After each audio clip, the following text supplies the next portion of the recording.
احادیث و آثار سے پتہ چلتا ہے کہ سورت کو حسن معاش میں دخل ہے،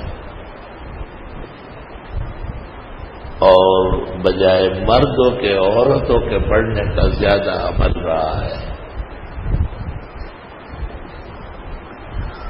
ابن مسعود رضی اللہ تعالیٰ عنہ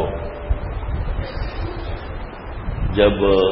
تنگی معاش دیکھتے تو گھر کی خواتین کو سورہ واقعہ پڑھنے کی تاکید فرماتے، کہتے ہیں بعد المغرب بہترین وقت ہے، ورنہ کسی وقت بھی عشاء کے آس پاس سورہ واقعہ پڑھی جاتی ہے، اور اللہ رنج اور غم، معاش کی عسرت اور تنگی رفع کر دیتا ہے۔ بعض طلباء کو دیکھا گیا ہے کہ وہ مستقل